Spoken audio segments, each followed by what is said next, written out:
بسم الله الرحمن الرحيم.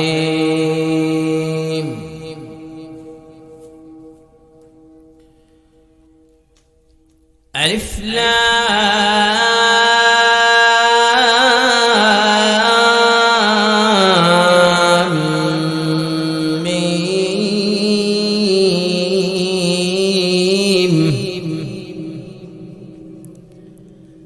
ذلك الكتاب لا ريب فيه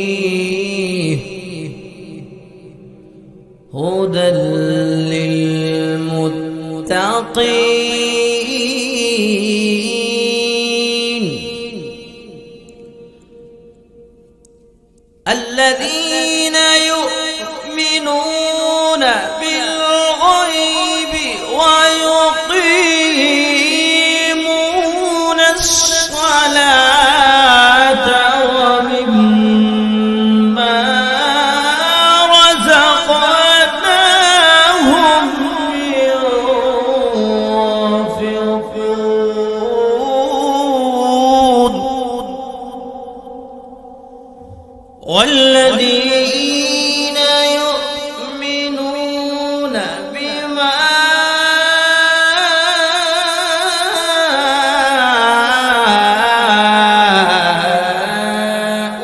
أنزل إليك وما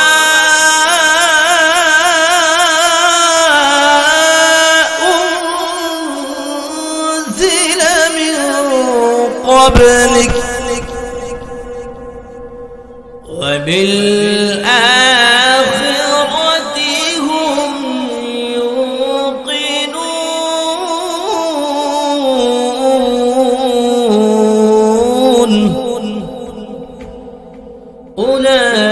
أولئك على هدى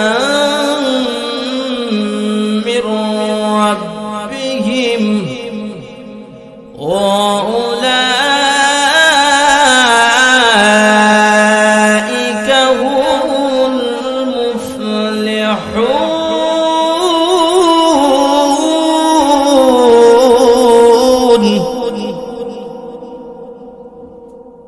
ومن الناس من يقول آمنا بالله وباليوم الآخر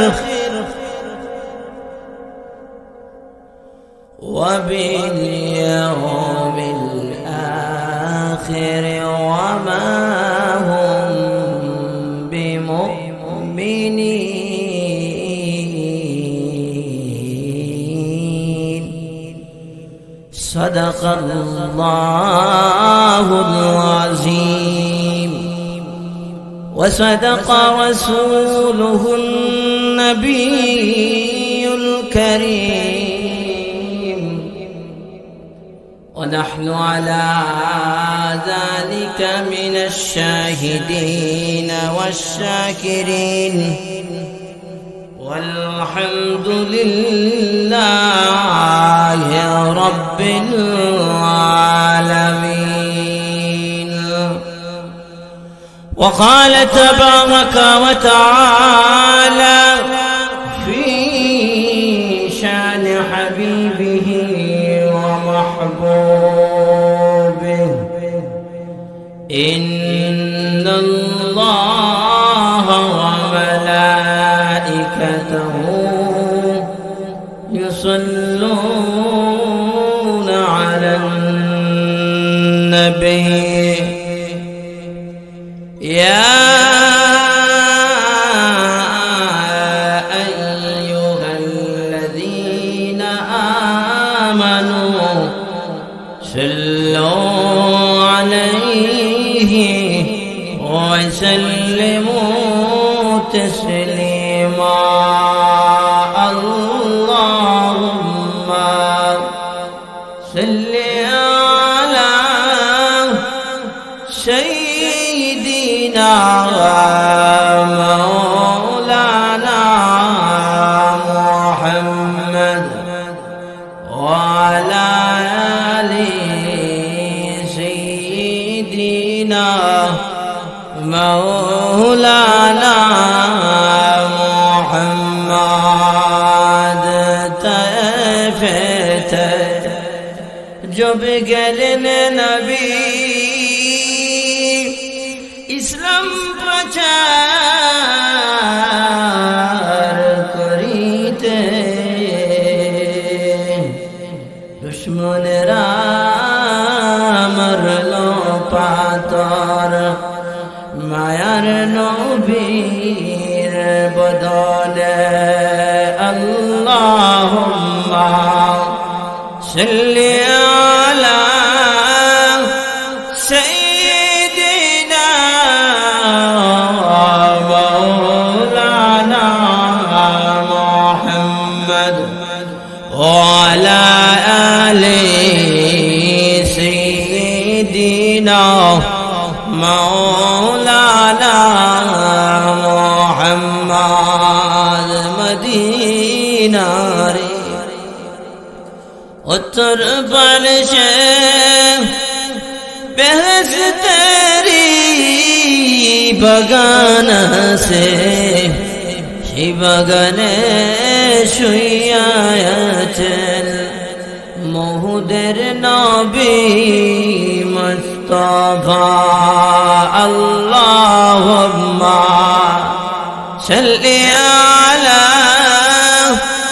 سيدنا مولانا محمد وعلى آل سيدنا مولانا محمد اللهم صل على سيدنا مولانا محمد وعلى آل سيدنا مولانا محمد بلغ العلا بكماله كشف الدجى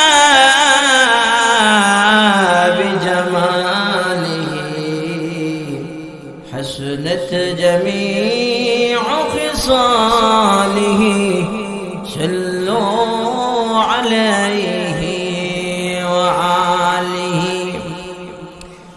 नहीं दो जहां में मिसाल मोहम्मद कमाल खुदा जमाल मोहम्मद बलगल उला बिकमाल कशफत दुजा बिजमालिह हसनत जमीउ खिसालिह सल्लु अलैहि व आलिहि ला इलाहा इल्लल्लाह ला इलाहा इल्लल्लाह ला इलाहा इल्लल्लाह ला इलाहा इल्लल्लाह ला इलाहा इल्लल्लाह सुब्हानल्लाह वल्हम्दुलिल्लाह ला इलाहा इल्लल्लाह ला इलाहा इल्लल्लाह ला इलाहा इल्लल्लाह हस्बी रब्बी जल्लल्लाह मा फी क़ल्बी गैरुल्लाह नूर मुहम्मद सल्लल्लाहु ला इलाहा इल्लल्लाह ला ইল্লাল্লাহ লা ইলাহা ইল্লাল্লাহ লা ইলাহা ইল্লাল্লাহ মুহাম্মাদুর রাসূলুল্লাহ সাল্লাল্লাহু আলাইহি ওয়াসাল্লাম। আলহামদুলিল্লাহ, আল্লাহ পাক রব্বুল আলামিনের দরবারে অসংখ্য অগণিত শুকরের সুজুদ যে আল্লাহ তাআলা মুবারকময় একটি মাসে, রজব মাস প্রবেশ করেছে। আজকে প্রায় 3 তারিখ হয়ে গেছে। এই মুবারকময় মাসের শুরুতে আল্লাহ পাক রব্বুল আলামিন যে আমাদেরকে আল্লাহর ঘর মসজিদ খানার আঙ্গিনায় বসে কোরআন ও হাদিসের আলোকে দ্বীনি কথাবার্তা বলার এবং শোনার তৌফিক দান করেছেন, এবং এই কঠিন জমানার মধ্যে আল্লাহ তাআলা আমাদেরকে এমন একটা দ্বীনি মজলিসের আয়োজন করার, অত্র শাসারখান্দি কেন্দ্রীয় জামে মসজিদ পশ্চিম মহল্লার এলাকার নওজওয়ান মুরব্বিয়ানে কেরাম, দিন দরদি, ইসলাম প্রিয় ভাই এবং বোনেরা সবাই মিলে একটি আয়োজন করতে পেরেছেন। এই জন্যও আমরা শুকরিয়া আদায় করি, বলি আলহামদুলিল্লাহ।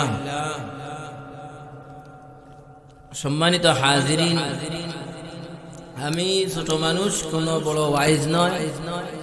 আলোচনার বিষয় সাজিয়ে গুজিয়ে হয়তো নিয়ে আসতে পারবো না, কারণ তেমন সময় আমার হাতে নেই। আমার তো এমন ইচ্ছা হয়, আলোচনা তো এমন হওয়ার দরকার যে আমি বলছি, কেউ শুনতেছে, আমার কথাগুলা কেউ খেয়াল করতেছে। যদি এমন হয় তাহলে আলোচনা করার প্রয়োজন না হয়, তেলাওয়াত করাটাই ভালো। আমার মন চাইছিল যে শুধু তেলাওয়াতই করি। যদি আলোচনার বিষয় না বুঝাইতে পারি, আলোচনা বাদ দিয়ে দিব, ইনশাআল্লাহ আরো কিছু তেলাওয়াত শোনাবো। কারণ তেলাওয়াত যে জায়গা থেকে শুনবেন সেখানে সওয়াব হবে। আলোচনা করতে গেলে সামনে উপস্থিত থাকার দরকার। আমরা সবাই ব্যস্ত, কাজে কামে, বাড়িতে অনেক বসা আছি, দোকানপাটে বসা, আমরা ক্ষেত কৃষির কাজে ব্যস্ত, বিভিন্ন ব্যস্ততায় আসতে পারি নাই। এজন্য আমরা অনেকে শুনতেছি আওয়াজগুলা, কিন্তু আওয়াজ শুনবো কিন্তু আমলে নিতে পারবো না। কারণ আমলে নিতে গেলে কিছু ইসলাহের প্রয়োজন, তাওয়াজ্জুর প্রয়োজন, সামনাসামনি বসার প্রয়োজন। এতে করে খেয়াল ভালো করে করা যায় এবং কিছু সবক নেওয়া যায়। আর এখন তো এই জামানায়, ইতনার কঠিন জামানায় এসে আমরা কোনো ইসলাহের বয়ান আমরা শুনি না, নেই না, বরং পারলে এই বয়ানের পারলে কিছু ভুল ধরার চেষ্টা করি, বিরোধিতা কি করা যায় কিনা। আল্লাহ তাআলা আমাদেরকে ভুল ভ্রান্তি থেকে, ভ্রান্ত মতবাদ থেকে ফিরে এসে কোরআন ও হাদিসের আলোচনা সঠিকভাবে করার এবং শোনার তৌফিক দান করুন। ওয়া মা তাওফীকি ইল্লা বিল্লাহ, আলাইহি তাওয়াক্কালতু ওয়া ইলাইহি উনীব। সম্মানিত হাজিরিন, পর্দার আড়ালের আমার সম্মানিত মা ও বোনেরা, আমি আপনাদের সম্মুখে পবিত্র কোরআনুল কারীমের সূরাতুল ফাতিহার পরে, কোরআন শরীফ খুলতেই যে সূরাটি পাওয়া যায়, সূরাতুল ফাতিহার পরে পবিত্র কোরআনুল কারীমের সবচেয়ে বড় সূরা সূরাতুল বাকারার প্রথম থেকে 4-5 খানা আয়াতে কারিমা আমি তেলাওয়াত করেছি। এই আয়াতগুলার আলোচনা অনেক অনেক অনেক বেশি। আমি এক নগণ্যর মাধ্যমে, আমি এক নালায়েকের মাধ্যমে এর আলোচনা পরিপূর্ণতার প্রকাশ ঘটানো আমার দ্বারা সম্ভব হবে না। তবু ইনশাআল্লাহ চেষ্টা করব সংক্ষিপ্ত আকারে এর আলোচনার সারসংক্ষেপ বোঝানোর। ওয়া মা তাওফীকি ইল্লা বিল্লাহ। আল্লাহ পাক রব্বুল আলামিন পবিত্র কোরআনুল কারীমের সূরাতুল বাকারার সর্বপ্রথম আয়াতের মধ্যে বলেন, আলিফ লাম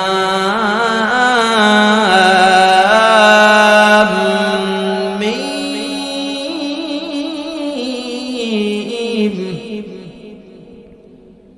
ওয়াল্লাহু আ'লামু বিমুরাদিহি।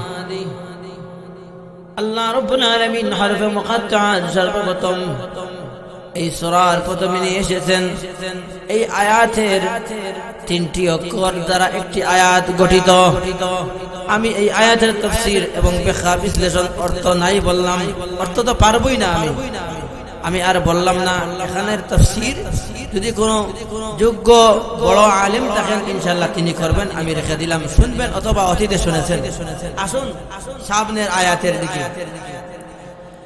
যালিকাল কিতাবু লা রাইবা ফীহি,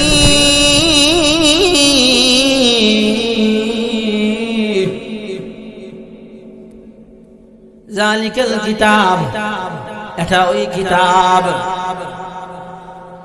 লা রাইবা ফীহি, যার মধ্যে কোনো সন্দেহ নেই। সন্দেহ তো নেই, বরং সন্দেহের অবকাশও নেই। যালিকাল কিতাব, এটা ওই কিতাব। এটা কোন কিতাব? যে কিতাবের আলোচনা সামনে করা হবে, যে কিতাব সম্পর্কে আল্লাহ তাআলা বলতেছেন লা রাইবা ফীহি, যার মধ্যে কোনো সন্দেহের অবকাশ নেই, বিন্দু পরিমাণও ভুল নেই, সন্দেহ নেই।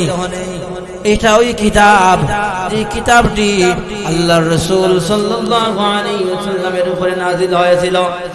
এটা ওই কিতাব, যে কিতাবটি লৌহে মাহফুজের মধ্যে লিপিবদ্ধ করা আছে। এটা ওই কিতাব, যে কিতাব সম্পর্কে তাওরাত, জবুর, ইনজিলের মধ্যে আগে থেকেই অবগত করা হয়েছে, যার আলোচনা করা হয়েছে। এটা ওই কিতাব যার মধ্যে কোনো সন্দেহ নেই। এই কিতাব, সেটা কোন কিতাব? এর উদাহরণ দেই, অনেক অনেক উদাহরণ আছে। আসুন আমরা এমন কিতাবের আলোচনা শুরু করতে যাচ্ছি যার মধ্যে কোনো সন্দেহ নেই, সন্দেহের অবকাশ নেই। আমরা প্রায় সময় দেখে থাকি পৃথিবীর জমিনে কোন মানুষ যখন কোন কিতাব লেখে, বই লেখে, রচনা লেখে, কোন গল্প লেখে, উপন্যাস লেখে, তখন তার বইয়ের শুরুতেই তার নিজের দুর্বলতাকে প্রকাশ করে অথবা শেষে প্রকাশ করে। যদি আমার লেখনের মাধ্যমে, কম্পিউটারের ছাপার মাধ্যমে, আমার বোঝানোর মাধ্যমে যদি এই কোনো কিছুর মধ্যে যদি কোনো ধরনের ভুল থেকে থাকে, তাহলে আপনারা ক্ষমার দৃষ্টিতে দেখবেন এবং পরবর্তীতে সুধারণের জন্য আমাকে আপনারা সতর্ক করে দিবেন। ইমেল নাম্বার, কিভাবে তার হেডফোন নাম্বার, এগুলো সে জানিয়ে দেয়, তার দুর্বলতাকে প্রকাশ করে। কিন্তু আমরা আজকে এমন এক কিতাবের আলোচনা শুরু করতে যাচ্ছি, এই কিতাবের শুরুতেই চ্যালেঞ্জ করা হয়েছে। এখন এটা কার কিতাব?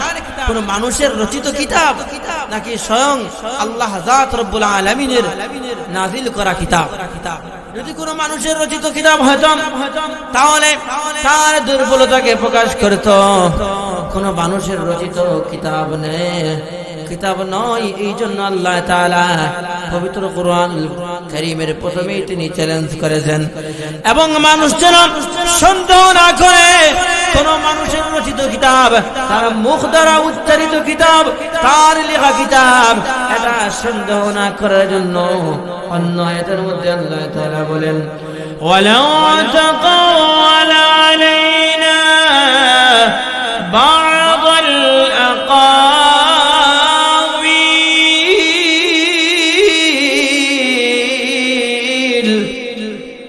তোমরা যদি মনে করো এই কিতাবটা আমার বন্ধু, আমার হাবিব, আমার প্রিয় নবী মুহাম্মদুর রাসূলুল্লাহ সাল্লাল্লাহু আলাইহি ওয়াসাল্লাম তিনি লিখেছেন, তিনি বানিয়ে বানিয়ে বলেছেন, তিনার মুখ দ্বারা উচ্চারণ হয়েছে, তিনি বানিয়ে বানিয়ে বলেছেন, ওনার বানানো কিতাব, তাহলে জেনে রাখো আমার বন্ধু হাবিব যদি একটি অক্ষর বাড়িয়ে বলে অথবা কমিয়ে বলে, যদি তার বানানো কিতাব হয়, তাহলে আমি কি করব?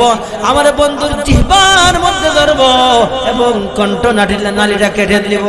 এত সতর্ক বার্তা দিতেছেন, এটা রাসূলের বানানো কিতাব নয়, এটা হলো আমার কিতাব। এই সম্পর্কে আল্লাহ তাআলা সূরাতুন নাজমের মধ্যে বলেন, আল্লাহ রাব্বুল আলামিন বলেন, ওয়ান নাজমি ইযা হাওয়া মা যাল্লা সাহিবুকুম ওয়া মা গাওয়া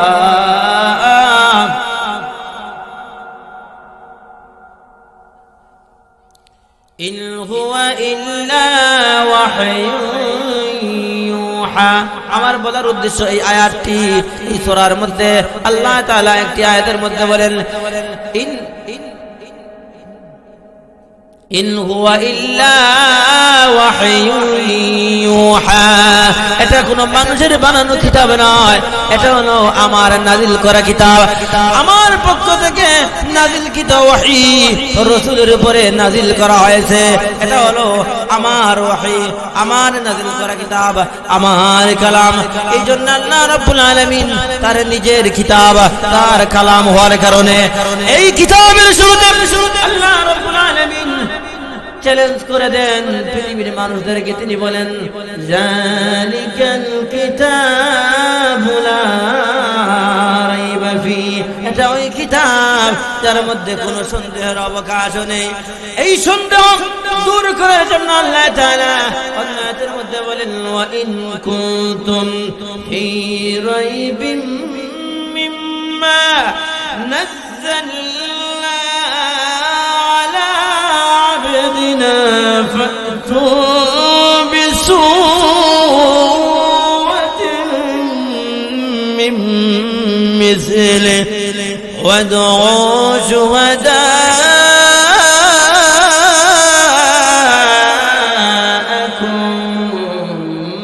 من دون الله إن كنتم صادقين।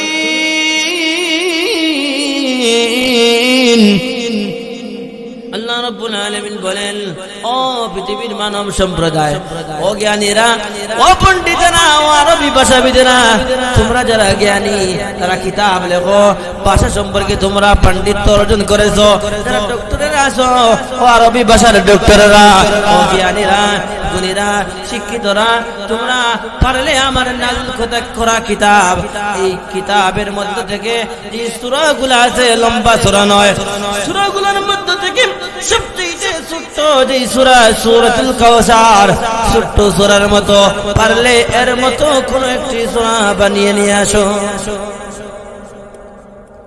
আল্লাহ রাব্বুল আলামিন এই সূরার সমকক্ষ বানানোর জন্য আল্লাহ রাব্বুল আলামিন চ্যালেঞ্জ করলেন।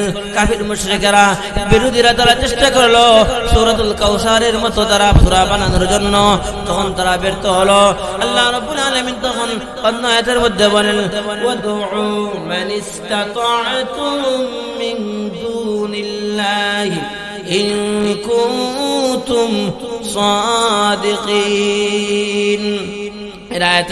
এই আয়াত আগে থেকে বলা হয়েছে পারলে তোমরা ফাতু বিআশরি সুওয়ারিন মিসলিহি ওয়াদউ মান ইসতাতা'তুম, তোমরা যদি পারো এই সূরার, এই কোরআনুল কারীমের মধ্যে থেকে 10 খানা আয়াতের মতো পারলে 10টি আয়াত বানিয়ে নিয়ে আসো। অন্যখানে বলেন সূরার মতো পারলে একটি সূরা বানিয়ে নিয়ে আসো। অন্য জায়গার মধ্যে বলেন পারলে তোমরা এই সূরার ছোট্ট থেকে ছোট্ট কোন একটি আয়াতের মধ্যে সমকক্ষ একটি আয়াত বানিয়ে নিয়ে আসো। আল্লাহ রাব্বুল আলামিনের চ্যালেঞ্জের মোকাবেলায় কেউ তার বিরোধিতা করতে পারে না, মোকাবিলা করতে পারে না। এর দ্বারা প্রমাণিত হয় এই কালামের মধ্যে কোনো সন্দেহ নেই। আলোচনার বিষয়টা ধরাইতে যাইতেছি কিন্তু সময় অতিবাহিত হয়ে যাচ্ছে। সূরাতুল বাকারা শুরু করেছিলাম। কেন কোরআনুল কারীমের থেকে শুধু কথা বলতেছি, কোনো কিচ্ছা কাহিনী বলতেছি না, কোনো ঘটনা বলতেছি না? কারণ আজকের যে আয়োজন করা হয়েছে, আয়োজন করার মূল উদ্দেশ্যই হলো কোরআন ও হাদিস থেকে উলামায়ে কেরামগণ আসবেন, কিছু কথা শোনাইবেন। অবশ্যই মাহফিলের মধ্যে কোনো কিচ্ছা কাহিনী বলা হবে না, লাইলি মজনুর গল্প বলা হবে না। এই জন্য আমি প্রথমত গল্প শুরু করতে যাচ্ছি না, কোরআনুল কারীম থেকে কিছু তেলাওয়াত এবং এর শাব্দিক শারীরিক তার সারসংক্ষেপ বোঝানোর চেষ্টা করতেছি। এতক্ষণে আমি একটি আয়াতের শাব্দিক অর্থ সামান্য কিছু কথা বলেছি। সময় শেষ হয়ে গেলে বিদায় নিয়ে যাব। আল্লাহ পাক রব্বুল আলামিন যে কথাগুলো বলেছি, কথাগুলোর উপরে আমাদেরকে আমল করার তৌফিক দান করুন।